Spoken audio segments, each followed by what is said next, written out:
नमस्कार, बड़ी खबर पर बड़ी और सार्थक बहस के साथ हम लेकर हाजिर हैं 5 की पंचायत। मैं हूं आपके साथ रीमा वाराशर।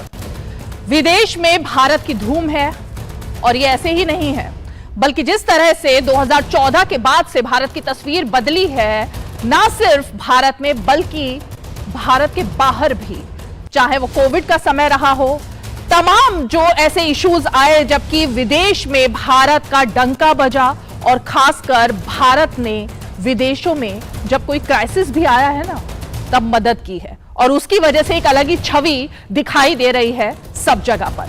लेकिन अभी भी जब 2024 चुनाव को लेकर अलग अलग तरीके से मोर्चाबंदी चल रही है, तो वो सिर्फ भारत में नहीं है बल्कि विदेश की धरती पर भी कुछ ऐसे काम हो रहे हैं, कुछ ऐसे नाम हैं जिनके ऐसे बयान आ रहे हैं जिससे पूरी तरह से ये खुलासा होता है कि किस तरह 2024 में जो कि विदेशी एजेंडे की भारत में चल रही टूल किट है, वो केंद्र सरकार, बीजेपी और सबसे बड़ी बात प्रधानमंत्री नरेंद्र मोदी के खिलाफ अपना एजेंडा चला रही है।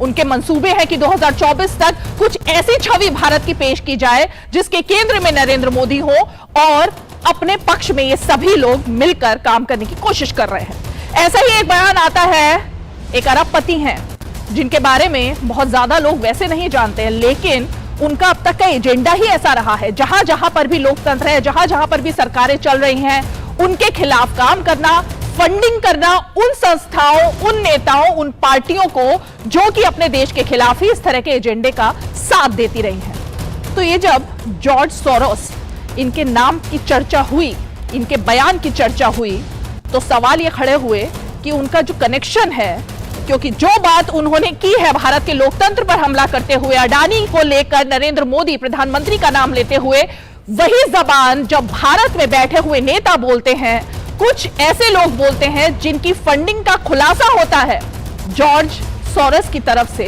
तो फिर कनेक्शन पर बात करनी बनती ही है। तो आज जरा इसी पर चर्चा करेंगे और जानने की कोशिश करेंगे कि किस तरह से विदेशी एजेंडे के हाथों में भारत में बैठी हुई ये जो टूल किट है वो काम कर रही है और आखिर क्यों कर रही है। सबसे पहले जरा नजर डालते हैं उन बयानों पर जो इस खबर को लेकर सुर्खियों में आए।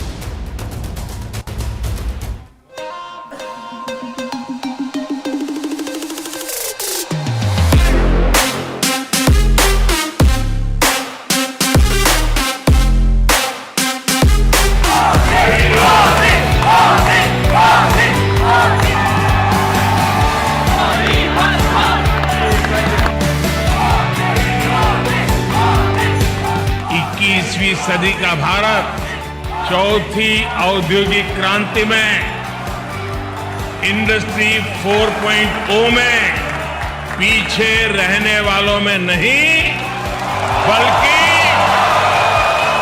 इस औद्योगिक क्रांति का नेतृत्व करने वालों में से एक है।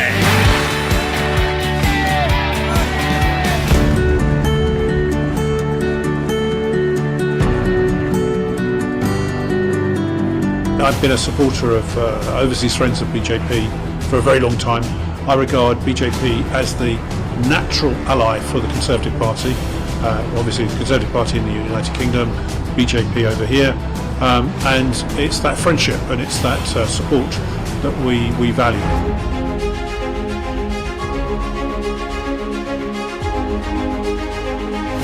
उनकी विदेशी व्यवस्था जो सरकार सहयोग कर दे, ऐसी सरकार हिंदुस्तान में उचित है।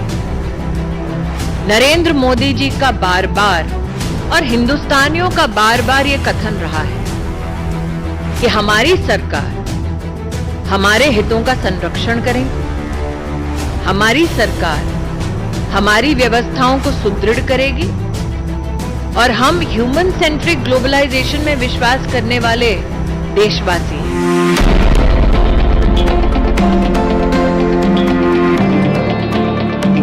भारत एक मजबूत सरकार के नेतृत्व में, एक स्थिर सरकार के नेतृत्व में, एक निर्णायक सरकार के नेतृत्व में नए सपने भी देख रहा है, नए संकल्प भी ले रहा है और संकल्पों को सिद्धि में परिवर्तित करने के लिए जी जान से जुटा हुआ भी है।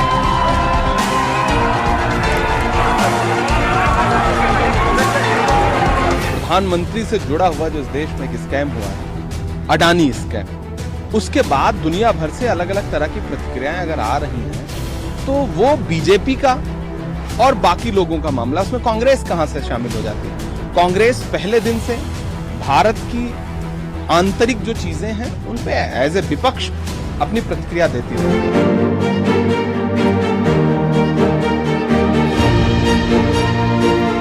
कांग्रेस और जयराम रमेश जी का ये जो प्रयास है अपने आप को जॉर्ज सोरोस के बयान से अलग करने का, जयराम रमेश जी को फिल्मों के टाइटल अच्छे लगते हैं, हम आपके है कौन नहीं, ये क्लियर केस है हम साथ साथ है का, क्योंकि कांग्रेस का हाथ हमेशा ऐसे दुष्प्रचार करने वाले लोगों के साथ रहा।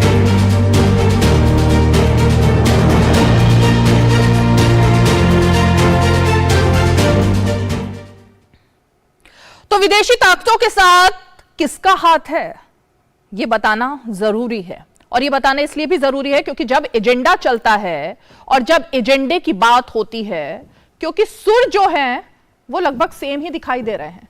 बात अडानी की होती है तब भी वही, और जो टाइमिंग को लेकर अब तक विपक्ष ये बात कर रहा था, जरा टाइमिंग पर आज हम भी बात करने की कोशिश करते हैं कि ये जो बीबीसी की डॉक्यूमेंट्री आती है, हिंडनबर्ग की रिपोर्ट आती है, अडानी को लेकर पूरे संसद में हंगामा बरपा रहता है, और उसके बाद ये जो बयान आता है, इन सब के बीच में आखिर वो कौन सा कनेक्शन है, वो कौन सी एक ताकत है जो इन सभी दलों को एक साथ जुड़ते हुए देखने पर मजबूर कर देती है।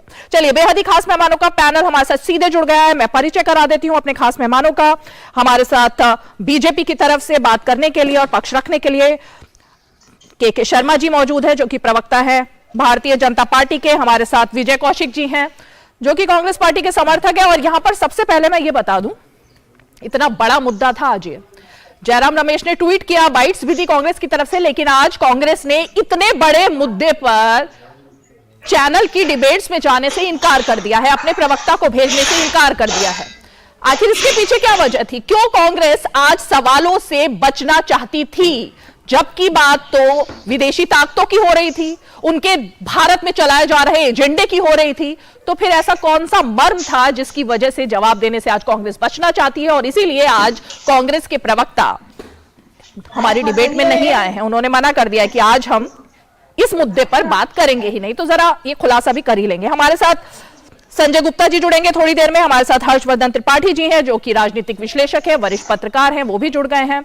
विजय पटेल आज फिर हमारे साथ जुड़े हैं, संस्थापक है ओनली फैक्ट इंडिया, और उनको खास वजह से हमने जोड़ा है क्योंकि बहुत सारे खुलासे इस मुद्दे पर, ये बात तो आज आई है सामने, लेकिन कई दिनों से वो कर रहे थे, और जो लिंक की बात कर रहे हैं हम, उसके बारे में भी विजय पटेल ने बहुत ज्यादा जानकारी हासिल की है, रिसर्च की है, उनसे हम बात करने की कोशिश करेंगे। इसके अलावा हमारे पास समाजवादी पार्टी का पक्ष रखने के लिए प्रोफेसर भुवन भास्कर जोशी जी भी मौजूद हैं, उनसे भी हम बात करने की कोशिश करेंगे। लेकिन के शर्मा जी, ये कांग्रेस ने आज प्रवक्ता भी नहीं दिया, कांग्रेस आज इस मुद्दे पर बात भी नहीं करना चाह रही है, लेकिन जो बात की जयराम रमेश के ट्वीट ने, उन्होंने फिर एक बार बात की अडानी की। उन्होंने कहा यह मुद्दा अलग है, विदेशी ताकतों को भारत के लोकतंत्र पर नहीं बात करनी चाहिए, लेकिन अडानी के मसले पर हम कायम हैं।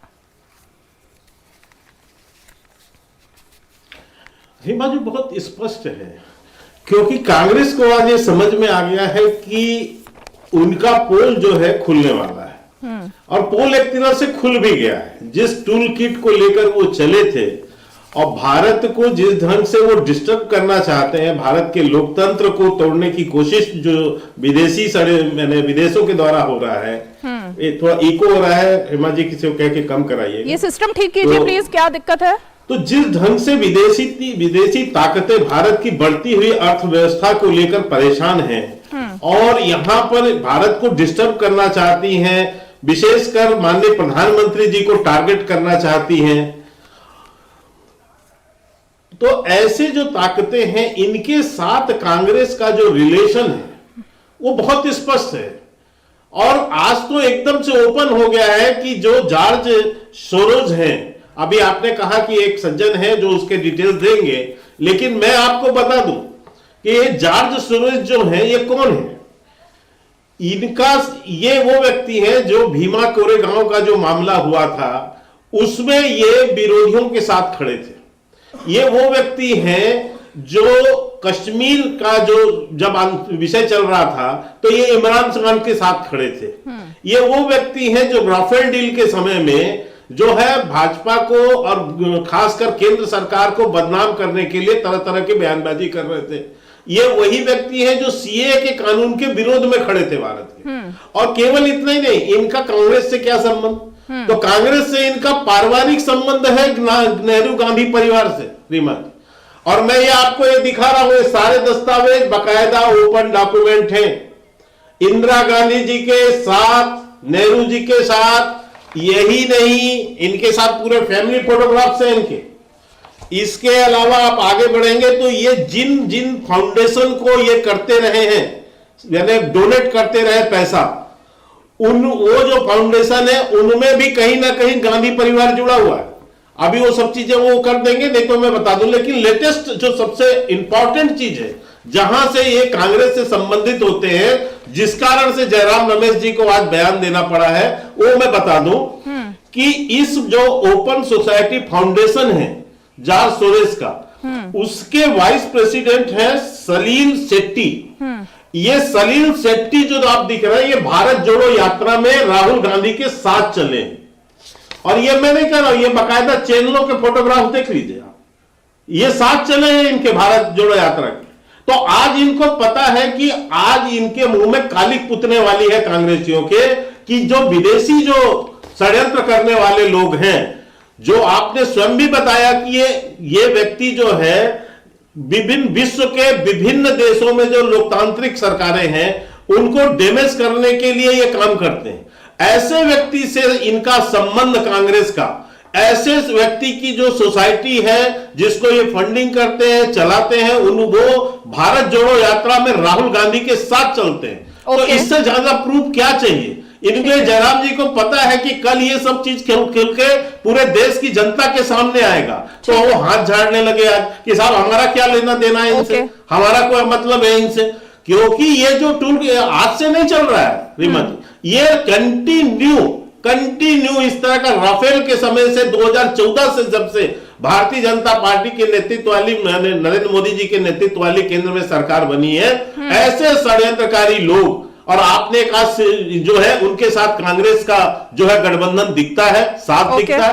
और आपने जो टाइमिंग की भी बात की कि किस ढंग से बीबीसी का मामला उठता है, फिर उसके बाद हिडनबर्ग की रिपोर्ट आती है, फिर इसके बाद इस तरह के खुलासे होते हैं, तो ये कंटिन्यूटी जो दिखा रही है, क्योंकि इनको पता है कि हम मुद्दों के आधार पर भारतीय जनता पार्टी को चुनाव में नहीं हरा सकते, हम मोदी जी को जो है उससे हरा नहीं सकते, तो हमें षड्यंत्र रचना पड़ेगा। कम से कम देश को तो बख्श दो कांग्रेसियों। ठीक है, विजय कौशिक तक नीचे गिर जाएंगे आप। विजय कौशिक जी, इस तरह की भारत जैसे इतने बड़े लोकतांत्रिक देश में आप षड्यंत्र का हिस्सा बनने जा रहे हैं। ओके, शर्म आनी चाहिए कांग्रेसियों को। ठीक है कि आप इस तरह से हिस्सा बन के किसका नुकसान कर रहे हैं? आप देश के विरोध में खड़े हो गए। और एक उदाहरण नहीं है इनके, चीन के साथ आप देखिए किस ढंग से इन्होंने पैक्ट किया 2008 में, जिस समय डोकलाम में दोनों सेनाएं आमने सामने खड़ी थी, उस समय राहुल गांधी चीनी दूतावास में रात को डिनर करते रहे और 3 दिन तक मना किया। रीमा जी, आप तो स्वयं उस समय उसमें नहीं है पत्रकार, 3 दिन तक कांग्रेस ने ऑफिशियल मना किया कि हमारे राहुल गांधी नहीं गए। 3 दिन बाद चीनी जो है दूतावास ने फोटो जारी किया, और फोटो जारी करने पर उन्होंने कहा हाँ रात को खाना खाने गए थे वहां पर। बाद में उन्होंने कहा शर्मा जी, ठीक है, एक साथ कई सारे आरोप, दोनों सेना आमने सामने खड़ी है और आप जा रहे हो चीनी दूतावास में। ठीक है, आपने एक साथ कई सारे आरोप लगाए के शर्मा जी, क्रिकेट जो कुकर्म है ना करें। के शर्मा जी एक साथ कई सारे आरोप लगाए, और मुझे जैसा कि अभी पता लगा है कि विजय कौशिक जी अब समर्थक नहीं है, वो कांग्रेस के नेता बन चुके हैं ऑफिशियली, आपको डिक्लेयर कर दिया गया नेता। विजय कौशिक जी ठीक है, तो फिर तो पुरजोर तरीके से अब आप समर्थन हटाकर अब आप पुरजोर तरीके से पार्टी का पक्ष रख सकते हैं। बहुत मुस्कुरा भी रहे हैं आप, वो बात कर रहे हैं कि शर्म आनी चाहिए उस कांग्रेस पार्टी को जिसकी राजीव गांधी फाउंडेशन को कहां से फंडिंग हुई है, उसकी पूरी टाइमलाइन दिखाई देती है, और वो हवा में बात नहीं हो रही है, बल्कि जब डिक्लेयर होते हैं एसेट्स और उसमें कहां कहां से फंडिंग हो रही है, अगर इन संस्थानों की तरफ से, इन एनजीओ की तरफ से, और कहां से पैसा आ रहा है, तो उसमें शर्म की बात है या नहीं है? इसीलिए शायद ऑफिशियली आज बच रहे हैं। हाँ, अच्छा सुनिए तो सही, के शर्मा जी के नाम में ही शर्म छिपी हुई है, तो शर्म तो इन्हें आनी चाहिए। ये क्या बयान था विजय कौशिक जी? ये क्या बयान था? ये क्या बयान था? मतलब क्या बयान था? ये आपने शुरुआत ही ऐसी कर दी ना विजय कौशिक जी। ये तो ये सही तरीका नहीं है। ये क्या बात है? मतलब शर्मा लगा हुआ है तो शर्म लगी हुई, किस तरीके के मजाक चल रहे हैं? चलिए, जब भाजपा के प्रवक्ता मनगढ़ंत कहानियां सुनाकर देश की जनता का मनोरंजन करने में जुटे हुए हैं, तो इन लोगों के लिए क्या कहा जाएगा? यही लोग इस बात का प्रचार कर रहे हैं कि अमेरिका की जनता ने मन बना लिया है कि मोदी जी अमेरिका के राष्ट्रपति होंगे, इसलिए अमेरिका के लोग इनके दुश्मन बन गए हैं। इसी तरीके से चाइना की जनता मोदी जी को वहां का राष्ट्रपति बनाना चाहती है, इसलिए चाइना भारत का दुश्मन हो गया है। ये कैसा मजाक चल रहा है? यही तो मैं पूछ रहा हूं, ये भाजपा कैसा मजाक इस देश में फैला रही है कि अगर किसी देश में कोई भी व्यक्ति कुछ भी कहता है तो जी ये तो देश के ऊपर प्रहार हो गया। भाई कैसे प्रहार हो गया? अगर हिडनबर्ग पोल खोल रहा है अडानी की, मोदी जी की, तो भैया इसमें देश के ऊपर कैसे प्रहार हो गया? आप मुझे ये बताइए, चंदा तो मिले भारतीय जनता पार्टी को, पूरी दुनिया में सबसे ज्यादा चंदा मिले, सब पार्टी में सबसे ज्यादा चंदा मिले, और आरोप लगाए भाजपा कांग्रेस के ऊपर, दूसरी पार्टियों के ऊपर। अरे पहले अपने चंदे का हिसाब दीजिए ना। विजय कौशिक जी, एक सेकंड, विजय कौशिक जी एक मिनट। हाँ बताइए। आपने बहुत ही बेतुकी तरीके से बात की है यहाँ पर, इसको मैं बेतुका ही कहूंगी, बेतुका ही कहूंगी। एक सेकेंड सुनिए ना, आप सुन लीजिए, इसलिए बेतुका कहूंगी। भारत में फंडिंग कहां से आ रही है और बीजेपी को फंडिंग कहां से आ रही है, राजीव गांधी फाउंडेशन को फंडिंग कहां से आ रही है, इन दोनों का कोई तालमेल पहली बात नहीं है। दूसरी बात ये, आपने जो ये बात कही है कि चीन के प्रधानमंत्री क्या बनना चाहते हैं, यूएस के राष्ट्रपति क्या बनना चाहते हैं, तो वहां पर कुछ भी अगर हो रहा है तो इतना ज्यादा क्यों तकलीफ हो रही है? तो बात जरा राहुल गांधी के जो इंटरव्यू जब वो देते हैं एक अमेरिकी पत्रकार को, यूनिवर्सिटी को, और तब वो वहां पर कहते हैं खत्म होते होते इंटरव्यू कि क्यों अमेरिका भारत में जो कुछ हो रहा है उसमें दखल नहीं दे रहा है, क्यों अमेरिका चुप बैठा है, तो इसको क्या कहेंगे फिर आप? तब भी कुछ नहीं कहना चाहिए। जब देश की सरकार चीन के मुद्दे पर देश की जनता से सच छुपा रही है और देश की कहीं ना कहीं सीमाओं को कुछ खतरा है, और उसमें राहुल गांधी जी अपने को निजी विचार व्यक्त करते हैं, अगर किसी अन्य देश से बात करते हैं तो फिर बुराई क्या है? अगर हमारे देश की मौजूदा सरकार देश की जनता की आंखों में धूल झोंक रही है तो क्या सच को सामने लाना पाप है? क्या कांग्रेस ने कोई पाप किया है? क्या अडानी के माध्यम से अगर देश का बैंकिंग सिस्टम डूबने जा रहा है, देश के बैंक डूबने जा रहे हैं, तो क्या कांग्रेस इसकी बात ना करे? मैं तो हैरान हूं। विपक्ष में होने के नाते हमारा दायित्व है हम सरकार की विजय कौशिक जॉर्ज सोरोस कौन है जानते हैं आप? विजय कौशिक जी, जॉर्ज सोरोस कौन है आप जानते हैं? विजय कौशिक जी, मेरे ख्याल से हर्षवर्धन त्रिपाठी जी आपको समझाएंगे, जिसकी आप वकालत कर रहे हैं ना यहाँ पे, वो है कौन? वो है कौन? एक मिनट विजय कौशिक जी, डाइवर्ट मत करिए मुद्दे को डाइवर्ट मत करिए, मुद्दे पर आइए। हर्षवर्धन त्रिपाठी जी,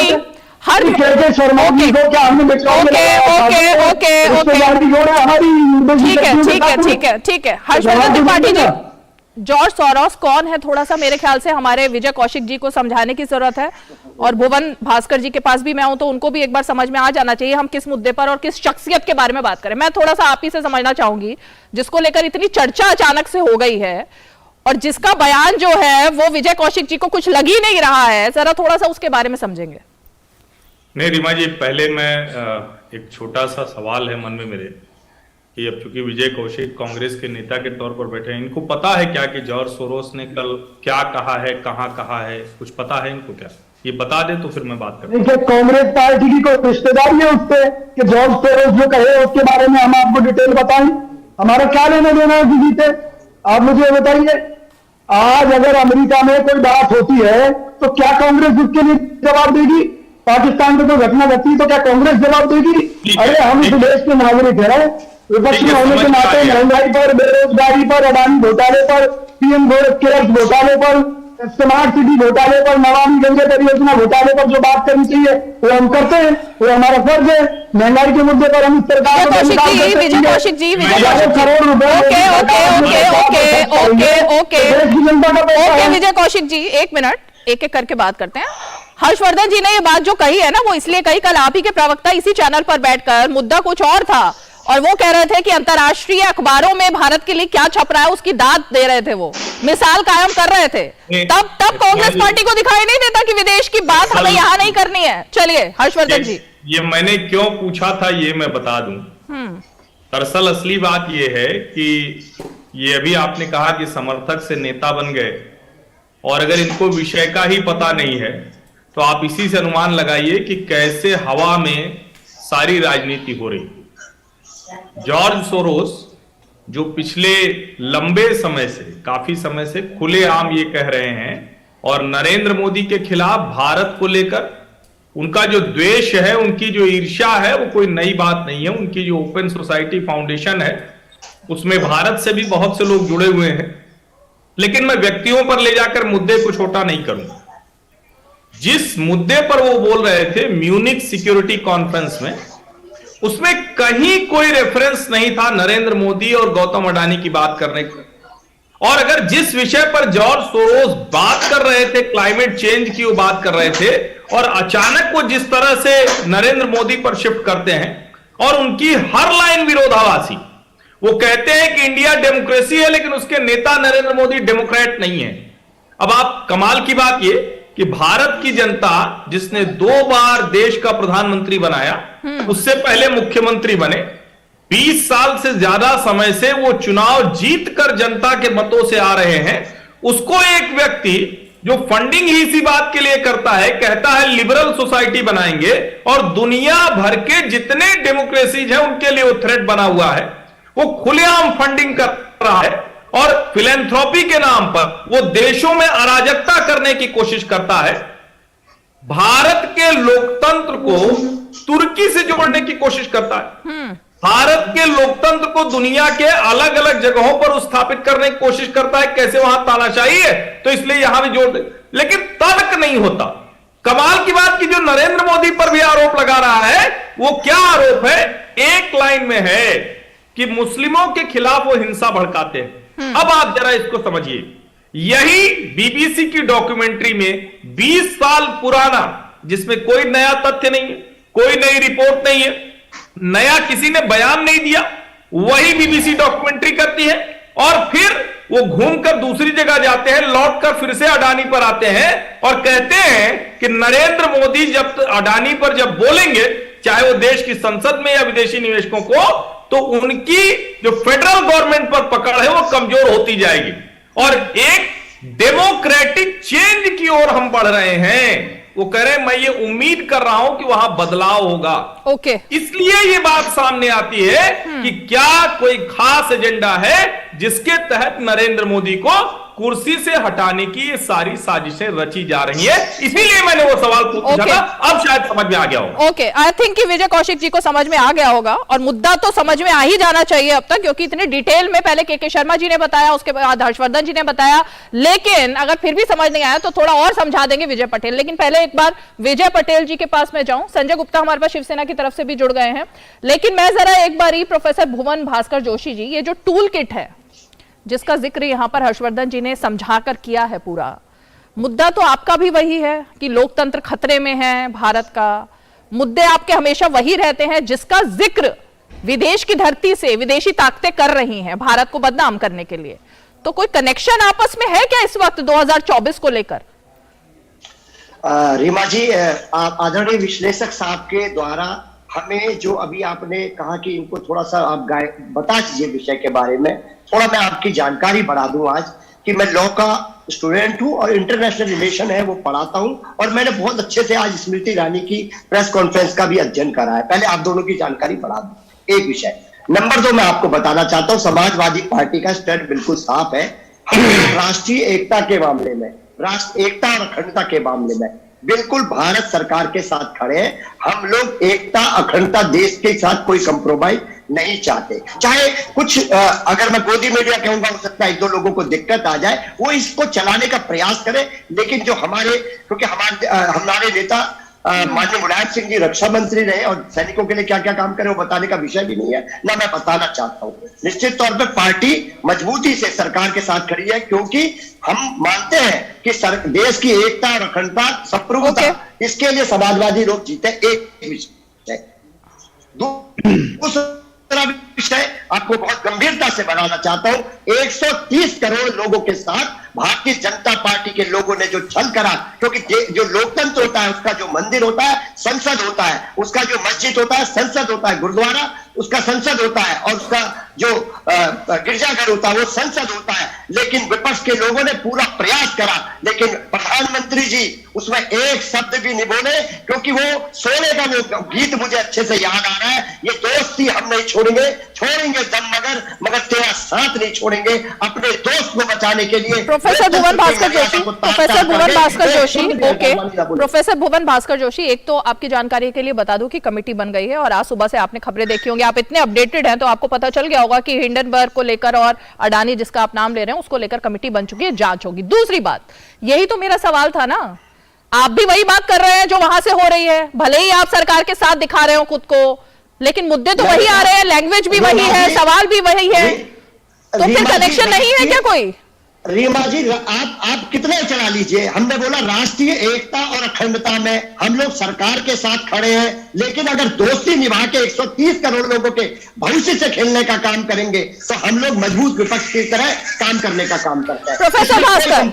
प्रोफेसर भास्कर, जिसकी त्रिपाठी जी ने अभी बात कही, जो लाइन है ना जिसको लेकर प्रधानमंत्री नरेंद्र मोदी पर हमला है, देश को लेकर हमला है, राष्ट्रीय एकता जिसका आप जिक्र कर रहे हैं उस पर हमला है, कि भारत में मुसलमान और खासकर कश्मीर का जिक्र करते हुए जब सोरोस ये बात बोलते हैं कि वहां पर अल्पसंख्यकों के ऊपर तो बात नहीं कर रहे, लेकिन मुसलमानों के खिलाफ किस तरह सरकार काम कर रही है, देश से मुसलमान किस तरह से निकाले जा रहे हैं, ये तमाम बयान देते हैं। आप भी कुछ ऐसे ही बोलते हैं, समाजवादी पार्टी भी की राय भी हमेशा यही होती है, तो ये कनेक्शन नहीं है क्या कुछ? रीमा जी, राय थोपने से तो थोपेगी नहीं, हमने सिंपल सी बात बोल दी है, राष्ट्रीय एकता और अखंडता में हम लोग सरकार के साथ खड़े हैं, लेकिन 130 करोड़ लोगों की जवाबदेही से भी अब सरकार को। तो आप ये मानते हैं प्रोफेसर जोशी कि भारत में मुसलमान सुरक्षित हैं, आप ये मानते हैं ना? जब जहां मुद्दा होता है हम लोग उठाते हैं, वो आज का विषय है ही नहीं, आज के विषय से मैं आपको भटकने भी नहीं दूंगा, ना खुद भटकूंगा। आज का विषय है हम जो राष्ट्रीय एकता अखंडता पे जो खतरा है हम लोग उसके साथ खड़े हैं, लेकिन 130 करोड़ जनता को एक शब्द नहीं बोला प्रधानमंत्री जी ने, जो पूरे देश विदेश में गाते फिरते रहते हैं, लेकिन वो भी एक विषय है, 130 करोड़ लोगों का मंदिर मस्जिद गुरुद्वारा गिरजाघर है वो संसद, वहां पर एक शब्द नहीं बोला गया, दोस्ती इतनी बड़ी हो गई, ये भी देश देख रहा है। मुद्दा तो ये भी नहीं है आज का, फिर जिस पर आप बात कर रहे हैं, मुद्दा तो ये भी नहीं है, और अगर ये मुद्दा नहीं है तो मुद्दा वो भी नहीं है जिस पर आप बात कर रहे हैं, क्योंकि मुद्दा ये है कि सोरोस किस तरह से भारत के खिलाफ में आग उगलते रहे हैं और उन्हीं सब मुद्दों पर यहां पर बहस चल रही है, तो ये कैसे आप तय कर रहे हैं कि आज का मुद्दा नहीं है? आप अपने हिसाब से मुद्दा तय नहीं करेंगे ना। चलिए ओके, विजय पटेल जी मैं आपके पास आना चाहूंगी, क्योंकि मुद्दा क्या है और कनेक्शन क्या है, और ये जो टूल किट काम कर रही है जिसको लेकर आपने काफी काम किया है, आपने काफी खुलासे किए हैं, वो जरा कनेक्शन यहां पर बताइए, फिर जरा आगे बढ़ते हैं। रीमा जी, सबसे पहले तो लोगों को जानना चाहिए कि जॉर्ज सोरोस कौन है। जॉर्ज सोरोस एक हेज फंड चलाता है और जिसका उद्देश्य है कि पूरी दुनिया में एक ही सरकार होनी चाहिए, दूसरी कोई सरकार नहीं होनी चाहिए। वो जो ओपन सोसाइटी फाउंडेशन है, उनके कुछ गोल है, कैसे लोग रहने चाहिए, कैसे नहीं रहने चाहिए, उसके लिए डेमोक्रेसी दूसरी कंट्रीज नहीं होनी चाहिए, उसका एक गोल है। दूसरा, वो हेज फंड से पैसा कैसे कमाता है, तो वो कंट्रीज को तोड़ता है, बैंक को तोड़ता है, और जो उसके राइवल बिजनेसमैन है उनको तोड़ता है। कैसे? जैसे अभी शॉर्ट सेलिंग हुई है अदानी की, वैसे ही। तो उसके पास जो पैसे का पावर है, उसके हेल्प से वो जो देश या तो बैंक या तो राइवल जो भी बिजनेस है उनको तोड़ता है और उनसे पैसे कमाता है। दूसरा, उसका कनेक्शन कांग्रेस के साथ क्या है, तो मैं 2-3 कनेक्शन बता दूं। एक तो एक एनजीओ बना था, एक फोरम बना था, जिसका नाम मैं आपको बता रहा हूं। उसमें सोनिया गांधी जो है वो को प्रेसिडेंट थी, और जो उसका फंडिंग आता था वो आता था जॉर्ज सोरोस से। ये 1994 की बात है। और उसका जो ये फोरम बना था, उसका सबसे बड़ा जो मुद्दा था, उसका उद्देश्य था, वो था फ्री कश्मीर, काफी लोगों को ये पता नहीं है। दूसरा, फौरी नेहरू जो कि राहुल गांधी की रिश्तेदार है, नेहरू के भाई की पत्नी थी, एक जीव थी, वो ये सोरोस की बहुत अच्छी दोस्त थी। 2009 में जब जॉर्ज सोरोस इंडिया में आया था, चंडीगढ़ में उससे मिलने स्पेशल वहां पे गया था। तीसरी बात, जॉर्ज सोरोस की जो ओपन सोसाइटी फाउंडेशन है, उसमें अपने जो मनमोहन सिंह है, उनकी बेटी अमृत कौर, वो उनमें काफी बड़े पोस्ट पे काम करती है। चौथा, हर्ष मंदार जो कि सोनिया गांधी के सलाहकार रह चुके हैं, वो ओपन सोसाइटी फाउंडेशन के बहुत बड़े पद पर अभी भी हैं। सोनिया गांधी के सलाहकार ही नहीं बल्कि वो एनएससी के मेंबर रह चुके हैं। सोनिया गांधी के सलाहकार ही नहीं, वो तो उसमें मेंबर थे। हाँ, वो हर्ष मंदार। उसके बाद उन्होंने, हर्ष मंदार ने यहाँ इंडिया में पूरा एक इकोसिस्टम बनाया एनजीओ का। उसमें ओपन सोसाइटी फाउंडेशन, ये सिर्फ एक टेबल है। ओपन सोसाइटी फाउंडेशन सिर्फ ये एक नहीं है, मतलब उसके साथ फोर्ड फाउंडेशन, रॉकफेलर फाउंडेशन, सारे लोग हैं। तो वो इन एनजीओ को फंड करते हैं। उनका काम क्या होता है, राइवल बिजनेसमैन जो इनके कार्टेल के नहीं है, उनको कुछ प्रोजेक्ट मिले तो उनका विरोध कैसे करें। जैसे अदानी को प्रोजेक्ट मिला है, उनको जो एनजीओ, ऑस्ट्रेलिया की बात कर रहा हूं, ऑस्ट्रेलिया में जो एनजीओ उनका विरोध कर रहे हैं, सबको फंडिंग आप देखोगे, मैंने लिखा भी है, प्रूफ है कहां से आ रही है। तो आप देखोगे रॉकफेलर है, सोरोस है, फोर्ड फाउंडेशन है, वही लोग उनका प्रोजेक्ट बंद करने में लगे हैं। अगर इनके केवल के बिजनेसमैन को कोई मान लो कि कोई कॉन्ट्रैक्ट मिलता है तो कुछ नहीं होगा। तो एक जो एक इकोसिस्टम बनाया है पूरा, कि सिर्फ वही लोग सरकार चलाएंगे। जैसे एक डायलॉग है ना मूवी में कि गवर्नमेंट कोई भी हो, सिस्टम अपना होना चाहिए। तो बस वही है, अगर सिस्टम से बाहर कोई भी जाता है तो उनको कैसे निकलना है, ये जॉर्ज सोरोस ने बताया है कि उनको नरेंद्र मोदी को उनको कैसे निकालना है। मैं शर्मा जी के पास आऊं, लेकिन विजय Kaushik ji, loud and clear समझ में आया या अभी कुछ और नाम बताने की जरूरत है, या फंडिंग की पूरी डिटेल्स और देनी? रीमा जी इसी मुद्दे पर रहे, इसी मुद्दे पर रहे, जरा इसी मुद्दे पर रहे, इसी मुद्दे पर। प्रधानमंत्री नरेंद्र मोदी जी ने कहा था कि कांग्रेसी सपने में उनकी हत्या की साजिश सोच रहे हैं। जो माननीय प्रधानमंत्री कांग्रेसियों के सपनों में जाकर कांग्रेसियों की साजिश का पता लगा लेते हैं, मैं हैरान हूं कि उस पार्टी के नेता कांग्रेस के ऊपर आरोप लगाते हैं लेकिन कार्रवाई के नाम पर कुछ नहीं करते। अरे चीन के व्यापार घाटे की बात नहीं करते कि किस तरह से आर्थिक रूप से हमारे। विजय कौशिक जी, जो मुद्दा है जरा उस पर रहिए प्लीज, जो मुद्दा है प्लीज उस पर रहिए। विजय पटेल ने आपके पूरे कनेक्शन को खुलासा कर दिया है, तो एक सवाल का जवाब तो उस पर दे दीजिए पहले। विजय कौशिक जी, पानी में डूब मरना चाहिए बीजेपी सरकार को कि अगर उनके रहते हुए कांग्रेस देश विरोधी विदेशी शक्तियों के साथ मिलकर देश को अस्थिर कर रही है। अरे देश को अस्थिर तो भाजपा की सरकार कर रही है, चाहे वो महंगाई की बात हो, बेरोजगारी की बात हो, विजय कौशिक जी, की बात हो। विजय कौशिक जी ऐसे नहीं चलेगा, विजय कौशिक जी ऐसे नहीं चलेगा, ऐसे नहीं चलेगा, ऐसे नहीं चलेगा। विजय कौशिक जी ऐसे नहीं चलेगा। मुद्दे पर आइए, मैं ऐसे मुद्दा भटकने नहीं दूंगी आपको। के शर्मा जी, ओके विजय कौशिक जी, के शर्मा जी, आप कुछ कह रहे थे। देखिए, आश्चर्य है रीमा जी, अभी जो खुलासा अभी मेरे मित्र यानी जो सज्जन है, जो पैनलिस्ट है, उन्होंने किया, उससे तो बहुत कुछ स्पष्ट है कि क्या स्थिति है। और जहां तक कांग्रेस के प्रवक्ता यहाँ जो बैठे हैं सज्जन, वो उनके पास कोई जवाब नहीं है, तो इधर उधर भाग रहे हैं, लिपापोती करने की कोशिश कर रहे हैं। आपकी सरकार है, देश की जनता बहुत जागरूक है, अगर हमारी पार्टी को देश विरोधी काम कर रही है तो हम तैयार है। कांग्रेस मोदी जी को माफी मांगनी चाहिए, झूठ बोलाने के लिए। बंद कराइए रीमा जी, ऐसा नहीं है। विजय जी बीच बीच में नहीं बोलेंगे बहुत ज्यादा, और दूसरा विजय जी बीच बीच में नहीं बोलेंगे। एक सार्थक डिबेट अगर हमें करनी है तो बीच बीच में नहीं बोलेंगे, सबको अपनी अपनी बारी का इंतजार है। नहीं, अपील आपसे मैं कर रही हूँ, आपसे मैं अपील कर रही हूँ, मेरी आपसे अपील है कि आप कृपया करके किसी और पैनलिस्ट के बीच में ना बोले। जब आपका नंबर आए आप बोलिए, अपनी बात रखिए और मुद्दे पर रहिएगा। चलिए के शर्मा जी। तो मैं ये कहना चाहता हूं कि देखिए, देश की जनता को ये सारी चीजें स्पष्ट है और वो इस तरह के खुलासे करना इसलिए आवश्यक हो रहे हैं। आप देखिए, सुबह हमने प्रेस कॉन्फ्रेंस में स्मृति ईरानी जी ने जो प्रेस कॉन्फ्रेंस किया, रेमा जी यदि ध्यान से देखें, उसमें हमने कहीं कांग्रेस का नाम नहीं लिया था। हमने जॉर्ज सोरोस की बात की थी, लेकिन हमें पता था कि 1 घंटा भी नहीं बीतेगा कि कांग्रेस की प्रतिक्रिया आएगी। और कांग्रेस की प्रतिक्रिया जयराम रमेश जी ने तत्काल दे दी, ये कहते हुए कि साहब हमारा कोई लेना देना नहीं, क्योंकि उनको सब चीजें पता है, क्योंकि ये सारा षड्यंत्र के बीच में कहीं ना कहीं कांग्रेस जुड़ी हुई है, तो उन्हें पता है आज नहीं कल तो खुलासा होगा, इसलिए आज ही कपड़ा झाड़ो, नहीं तो फिर मुश्किल हो जाएगा। तो ये सारी चीजें स्पष्ट है। अब लेकिन मैं एक प्रश्न पूछना चाहता हूं समाजवादी पार्टी के प्रवक्ता से। अभी तो बड़ी ऊंची ऊंची बातें उन्होंने की कि साहब देश की एकता और अखंडता पर हम कुछ आंच नहीं आने देंगे। मैं पूछना चाहता हूं कि जब कांग्रेस पार्टी का संबंध ऐसे षड्यंत्रकारी विदेशी षड्यंत्रकारियों के साथ निकलता है, तब आपकी प्रतिक्रिया क्या है? आप कांग्रेस के साथ खड़े हैं या कांग्रेस के विरोध में खड़े हैं? ऐसे जो विदेशी षड्यंत्रकारी हैं उनसे यदि संबंध काम करते हैं, आप उसका विरोध करते हैं, ये सवाल स्पष्ट रूप से आपको आज चैनल में कहना चाहिए। और यदि आप तो अलाई है ना, तो संजय गुप्ता जी पहला जवाब मैं आप ही से लूंगी इस सवाल का, और फिर मैं जरा भुवन जी के पास जाऊंगी। संजय गुप्ता जी। देखिए, सबसे पहले तो मैं ये बताना चाहूंगा कि अलायंस होने से कोई अपनी विचारधारा या किसी पार्टी के साथ विलय नहीं हो जाता। हर पॉलिटिकल पार्टी की अपनी विचारधारा है। राजनीतिक तौर पर मोदी सरकार से या मोदी साहब से हमारे इतने मर्जी मतभेद क्यों ना हो, मगर देश के मुद्दों पर हमने हमेशा भारत सरकार का साथ दिया है।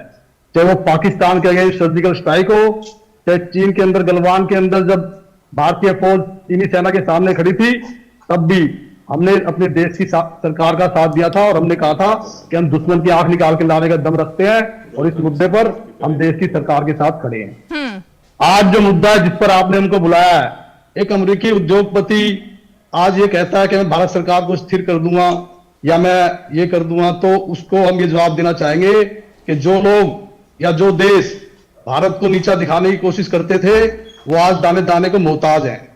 तो वो अपनी पोजीशन को भी देखें कि जिस पर एक आर्थिक युद्ध अपराधी का जिस पर आरोप हो और जिसने एक इंग्लैंड के एक बैंक को तोड़ने का जिन पर आरोप हो, वो हमारे देश की सरकार को स्थिर करने की बात करता है। आज जहां देश और दुनिया भारत के साथ संधि करना चाहते हैं, व्यापार करना चाहते हैं, जुड़ना चाहते हैं, ऐसे में एक इस तरह का व्यापारी आकर के हमारी सरकार के खिलाफ कुछ कहे, तो मैं यही कहना चाहूंगा कि उन्हें अपनी समझ को थोड़ा ठीक करना चाहिए। हम इस मुद्दे पर भारत सरकार के साथ हैं, उस अमेरिकी उद्योगपति के साथ नहीं।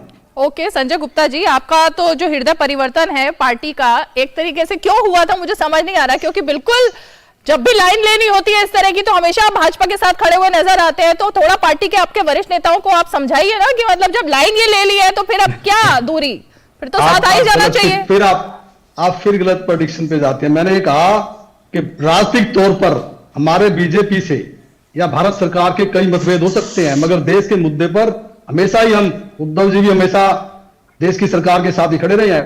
आप चाहे सर्जिकल स्ट्राइक था, चाहे वो गलवान के अंदर था, तब भी भारत सरकार के साथ थे। राम मंदिर का मुद्दा, तब भी हम भारत सरकार के साथ हैं। लेकिन अक्सर इस बात को सोचा जाता है, समझा जाता है, कहा जाता है कि अगर कांग्रेस के साथ दोस्ती कर ली या उससे हाथ मिला लिया तो हमने अपनी विचारधारा को बदल दिया। ऐसा नहीं है। ऐसे आरोप मैं भी लगा सकता हूं बीजेपी पर बहुत से कि किन किन लोगों से इन्होंने दोस्ती की, किस किस पार्टी की विचारधारा से इन्होंने दोस्ती की, मगर क्या उससे बीजेपी की विचारधारा बदली? मैं मान सकता हूं कि इन्होंने मजबूरियों में समझौते किए होंगे, मजबूरियों में सरकार बनाई होंगी। ओके, संजय गुप्ता जी, क्या इस मुद्दे पर कांग्रेस पार्टी का आप समर्थन करते हैं? जो फंडिंग के खुलासे हो रहे हैं, जो कनेक्शन आ रहा है ना राहुल गांधी का, और जब राहुल गांधी एक अमेरिकी वहां पर धरती पर जाकर जब अमेरिका के दखल की भारतीय लोकतंत्र की प्रणाली में बात करते हैं, तो क्या आप समर्थन करते हैं या नहीं? मैं ये जानना चाहती हूँ। देखिए, इस मुद्दे पर हालांकि हमारी पार्टी ने, उद्धव जी ने किसी तरह का बयान अभी तक नहीं दिया है, तो जब तक उनका कोई बयान नहीं आता मैं अपनी राय तो दे सकता हूं। इस मुद्दे पर मैं तो ये कहूंगा कि मैं कांग्रेस पार्टी का समर्थन नहीं करूंगा इस मुद्दे पर, क्योंकि जो अमेरिकी उद्योगपति हैं वो हमारे देश की सरकार पर उंगली उठा रहे हैं। तो इस मुद्दे पर देश की सरकार के साथ खड़ा होना चाहिए। अगर कोई व्यक्ति, अगर कोई ताकत, विदेशी ताकत हमारे देश की सरकार को स्थिर करने की बात करती है, हमारे देश के प्रधानमंत्री के खिलाफ बोलती है, अगर हमने तो इस मुद्दे पर भी कहा था कि अगर कोई कांग्रेस का नेता पाकिस्तान में जाकर के ये कहता है कि आप हमारा साथ दीजिए, हम इस देश से भारत से मोदी जी को हटाने में आप हमारा साथ दीजिए। ये आपकी पर्सनल राय है या ये ऑफिशियल लाइन है पार्टी की? ये बताइए, ये आपकी पर्सनल राय आप बता रहे हैं या ये शिवसेना उद्धव ठाकरे गुट की ऑफिशियल लाइन है? ये मेरी पर्सनल राय है और मैं उद्धव जी के उसमें ही हूं, मेरी पर्सनल राय है, क्योंकि इस पर पार्टी ने कोई वक्तव्य नहीं दिया तो इसलिए मैं इस पर अपनी पर्सनल राय कहूंगा। Very nice. तो ये आपने अपने आप को एक तरीके से अलग ही कर लिया। चलिए भुवन जी। देखिए, मैं कहना चाहता हूं राष्ट्रीय एकता और अखंडता हमारे लिए सर्वोपरि है, देश हमारे लिए सर्वोपरि है, ये पहला विषय। दूसरा विषय मैं कहना चाहता हूं, अभी भारतीय जनता पार्टी के प्रवक्ता साथी, हमने आपको भी देखा है, महबूबा मुफ्ती को कब आप सेकुलर कर दे, कब कह दे वो सेकुलर नहीं है। ये देश और प्रदेश आपकी नीति और नीयत को जानता है। और रही बात राजनीतिक रूप से, हमारे नेता माननीय अखिलेश यादव जी ने स्पष्ट तौर पर कह दिया है कि हम लोग किसी भी राष्ट्रीय पार्टी के साथ नहीं जाके अकेले चुनाव में 2024 में जाएंगे, और जो देश की एकता और अखंडता के खिलाफ रहेगा उसके खिलाफ हम हैं। नहीं तो ये तो आपने आज आपने फिर मुद्दे से भटकाया है। कांग्रेस की नीतियों का विरोध कीजिए ना। अगर ये जो टाइमलाइन की बात हो रही है तो उस खुलासे के साथ आप खड़े हैं या नहीं खड़े हैं, ये जानना चाहते हैं। जिस टूल किट की यहाँ पर बात हो रही है, जिन लोगों के नाम सामने आते हैं ना, जिनको फंडिंग हो रही है, उन फंडिंग वाले लोगों के साथ में भी आप खड़े हुए दिखाई देते हैं। रीमा जी, हमने कह दिया ना, हम किसी शाहीन बाग का मसला हो, शाहीन बाग का मसला हो, सीए का मसला हो, तमाम ऐसे मुद्दों पर जब देश में बात होती है और ये टूल किट काम करती है तो उसके साथ आप भी खड़े हुए नजर आते हैं। वो स्थानीय मुद्दों पर अलग विषय है। स्थानीय मुद्दों पर क्या विषय है वो नहीं है, नेशनल इंटीग्रेशन। स्थानीय मुद्दे कैसे रह गए भुवन जी? अगर वहां से ये सब कुछ मेंटेन किया जा रहा है, वहां से फंडिंग हो रही है, स्थानीय मुद्दों को किस तरह से देश में अराजकता फैलाने के लिए इस्तेमाल करना है, तो ये अंतर्राष्ट्रीय मुद्दे हैं, ये राष्ट्रीय मुद्दे नहीं बचे अब फिर। तो आप ये कहना चाहती है समाजवादी पार्टी को फंडिंग हो रही है, आपके पास प्रूफ है क्या? क्या आपके पास प्रूफ है? ये कहना चाह रही है। फिर किस तरह की बातें आप कर रही है अपने चैनल में? जब आप जबरदस्ती थोड़ी छुपवाएंगे। मैंने कहा ना, राष्ट्रीय एकता और अखंडता से हम लोग कोई कंप्रोमाइज नहीं कर सकते। हमारे लिए सबसे पहले देश है, इस बात को हम बिल्कुल स्पष्टता कहना चाहते हैं। और हम कांग्रेस और भारतीय जनता पार्टी से बराबर। के शर्मा जी, जल्दी से फिर मैं हर्षवर्धन जी के पास जाऊंगी। जी, मैं देखिए, ये दोहरा चरित्र समाजवादियों का कैसे सामने आ रहा है। देखिए, यही बीबीसी जब एक डॉक्यूमेंट बनाकर और इस देश के अंदर जातिगत जहर बोना चाहती थी, जो इसी टूल किट का हिस्सा है, तब वो इनके नेता जो है मीडिया की अभिव्यक्ति की स्वतंत्रता की और उनकी स्वतंत्रता की बात करते हुए विरोध करते हैं भारत सरकार का। ओके। और वो भी एक विदेशी संस्था है जिसको पता है ऑलरेडी कि 2012 में सुप्रीम कोर्ट ने डिसीजन कर दिया, इसके बावजूद वो इस तरह का जातिगत जहर फैलाना चाहते हैं। तब तो ये बीबीसी के समर्थन में खड़े होते हैं। यही नहीं, जब बीबीसी के जो है गलत वित्तीय अनियमितता के ऊपर में एक सर्वे होता है तो अखिलेश यादव को 10 मिनट नहीं लगता, तुरंत ट्वीट करते हैं। वो भी भारत सरकार के अगेंस्ट में ट्वीट करते हैं, भाजपा के अगेंस्ट में ट्वीट करते हैं। तो मैं ये कहना चाहता हूं कि ये दो चेहरे मत दिखाइए अपने। ये देश अच्छे से जानता है, समाजवादियों को भी बहुत अच्छे से जानता है कि आपके संबंध कहां कैसे रहे हैं और किस तरह से आप लोगों ने इस देश के अंदर जहर बोया है, और आज भी वही काम कर रहे हैं। मैं इसीलिए आपसे यह प्रश्न किया कि कांग्रेस के साथ होते हैं, जब उनके संबंध तो आप उनके साथ ये भावना कीजिए कि हम ऐसी पार्टियों के साथ नहीं खड़े होंगे। तो मैं इसलिए आपको कहना चाहता हूं कि दो तरह की बातें मत कीजिए। एक मिनट बीच में मत बोलिए। हर्षवर्धन त्रिपाठी जी, मैं आप ही के पास आना चाहूंगी, क्योंकि अगर फंडिंग के खुलासे होते, एक मिनट भुवन जी, नहीं, एक मिनट, आप तो मुद्दे पर आ नहीं रहे। पहली बात तो ऊपर से आप मुझ पे आरोप लगा रहे हैं। एक मिनट रुकिए। इनका जवाब कौन देगा? बीजेपी का। मैं दूंगा ना, मैंने अपना जवाब दिया। कहां दे रहे हैं आप जवाब? कहां आपने जवाब दिया अभी तक? मैंने आपसे सवाल क्या पूछा, आप कहां पर लेकर चले गए बात को? फिर मैंने एक दूसरा सवाल पूछा, फिर आप कहीं और लेकर चले गए। ये लगातार भारतीय जनता पार्टी के बता रहे हैं। जब मैंने इनसे प्रश्न करा कि आप महबूबा मुफ्ती को कभी सेकुलर कह देते हो, कभी विरोध में खड़े हो जाते हो, आप कितने जवाब देंगे? ये देश जानता है आपकी नीति और नीयत को। आप अपनी सुविधा, आपको तो सरकारें बनानी है, कैसे बनानी है सरकारें? लोकतांत्रिक तरीके से बनानी है। ये आपका फंडा पूरे देश में चल चुका है। ये बात आप बोल चुके हैं, ये बात आपने पहले भी बोली थी भुवन जी, ये बात आपने पहले भी बोली थी। एनीवेज, मैं जरा हर्षवर्धन जी के पास जाना चाहूंगी। हर्षवर्धन जी, ये जो टूल किट है, इसमें मीडिया वालों को, जो आपने क्योंकि बीबीसी का जिक्र किया इसलिए मैं उस पर आना चाहती हूं, कितने अरब डॉलर खर्च कर रहे हैं ये इंसान, ये अरबपति, सिर्फ मीडिया चैनल्स को और कुछ सिलेक्टेड यूट्यूबर्स और मीडिया वालों को अपने हाथ की कठपुतली बनाने में। CNN जैसी जगह पर, बीबीसी पर, सब जगह पर जो इसका पैसा लग रहा है। तो आपने जिक्र किया था बीबीसी का, हिंडनबर्ग रिपोर्ट का। इसका खुलासा भी तो फिर होना चाहिए ना देश में, क्योंकि टाइमिंग की बात है।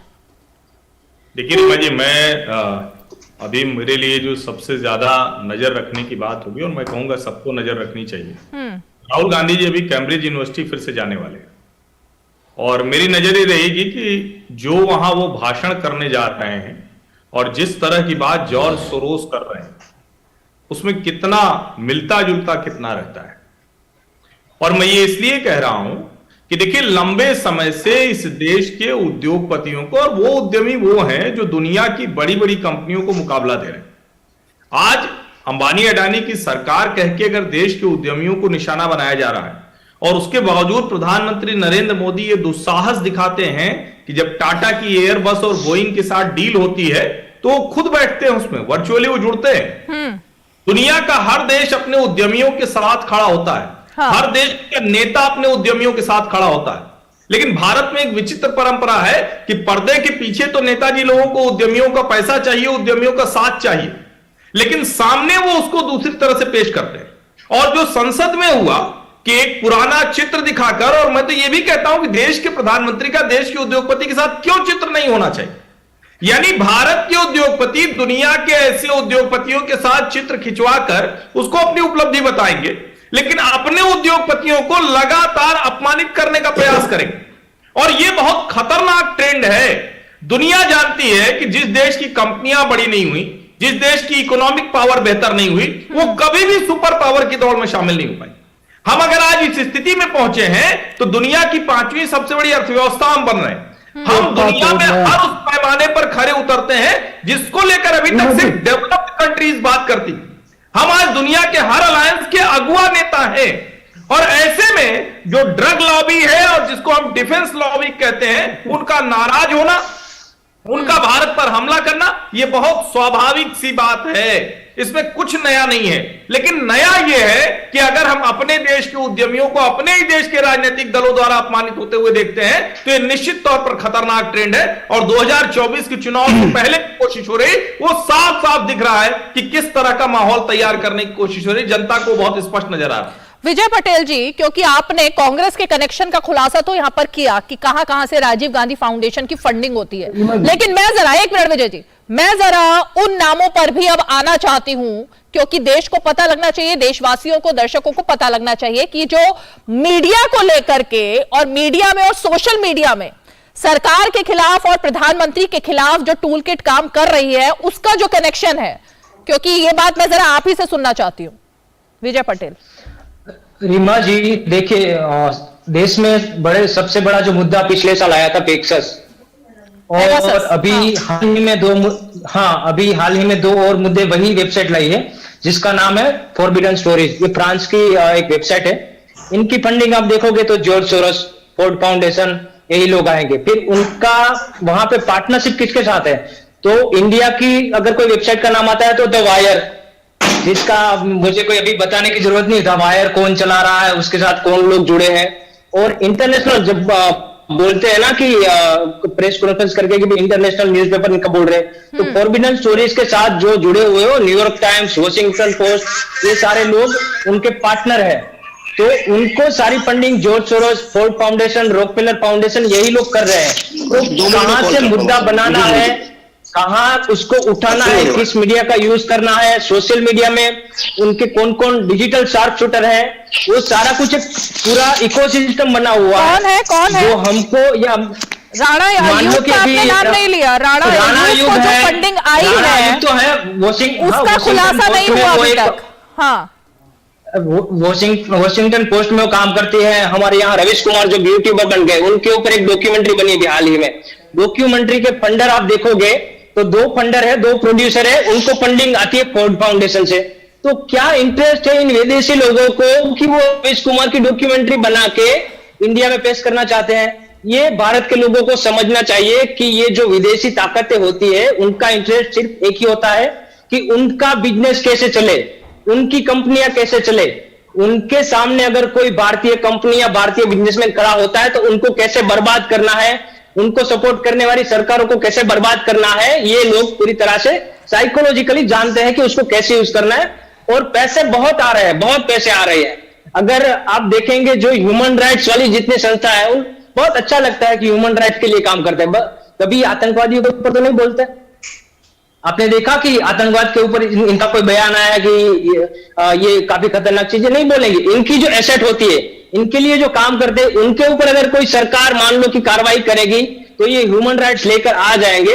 पिछले साल, पिछले 1-2 साल में बहुत सारे लोग गिरफ्तार हुए थे सीएए में वगैरह में, तो उनको सपोर्ट करने, मान लो कि ह्यूमन राइट्स लॉ नेटवर्क करके संस्थाएं कोलिन गोंसाल्विस चलाते हैं, उनको फंडिंग कौन करता है? George Soros, Ford foundation, Rockefeller foundation, यही लोग केस लड़ते हैं इनका सबका। ओके ओके ओके, के शर्मा जी आप कुछ कह रहे हैं, फिर मैं विजय कौशिक जी पर आऊंगी। मैं यही कह रहा हूं कि जो बात अभी पैनलिस्ट महोदय ने जो स्पष्ट किया कि किस तरह से मीडिया के अंदर भी इस तरह से जो इनका एक फोर्स काम कर रहा है, आप यदि देखेंगे रीमा जी तो पिछले 8 वर्षों में कांग्रेस पार्टी भारत में इन्हीं जो मीडिया हाउसेस हैं या जो ये मीडिया के लोग हैं, सबसे बड़े सपोर्टर यदि कोई रही है तो कांग्रेस पार्टी रही है। आप देखिए आए दिन वाशिंगटन पोस्ट के रिपोर्ट को लेके खड़े होते हैं, आए दिन ये जो है किसी वायर की रिपोर्ट को लेके खड़े होते हैं और पूरे संसद में हंगामा फैलाकर देश की जनता के जो है गाड़ी कमाई को बर्बाद करते हैं।